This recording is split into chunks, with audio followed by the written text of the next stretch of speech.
ونشهد أن سيدنا ومولانا ونبينا وحادينا وشفينا ومرشدنا صلی اللہ تعالی علیہ وبارک وسلم تسلیما کثیرا کثیرا مشیت کے انوار سے نقش روح محمد بنایا گیا. سب سے پہلے مشیت کے انوار سے نقش روح محمد بنایا گیا،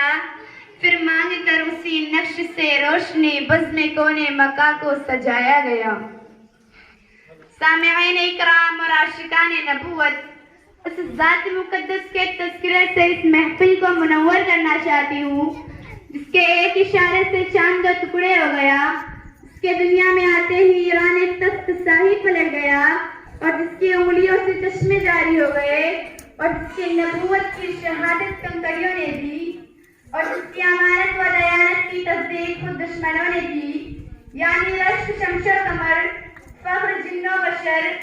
خلاصہ کائنات محمد رسول اللہ صلی اللہ علیہ وسلم کے ذکر مبارک سے اس محفل کو معطر کروں گی. حضرات سیدہ آمنہ کا تارا، عبداللہ کا جگر پارا، امام الانبیاء، سرتاج اولیاء،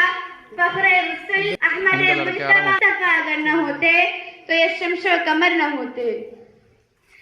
اگر سرتاج اولیاء نہ ہوتے تو یہ شجر و حجر نہ ہوتے، اگر امام الانبیاء نہ ہوتے تو یہ ارض و سما نہ ہوتا، اگر حبیب کبریا نہ ہوتے تو لوح قلم نہ ہوتا، اگر ہادی عالم نہ ہوتے تو 1,24,000 انبیاء اکرام کا سلسلہ نہ ہوتا. کتاب فطرت کے سرورق پر جو نام احمد رقم نہ ہوتا، کتاب فطرت کے سرورق پر جو احمد نام محمد رقم نہ ہوتا، تو یہ نقش ہستی ابھر نہ سکتی، وجود لوح قلم نہ ہوتا.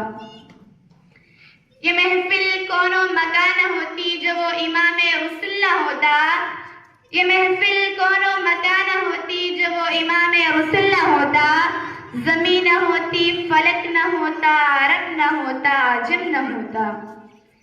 چنانچہ محبوب کا ارشاد ہے کہ حق تعالی شانہ نے حضرت آدم علیہ السلام کو پیدا فرمایا،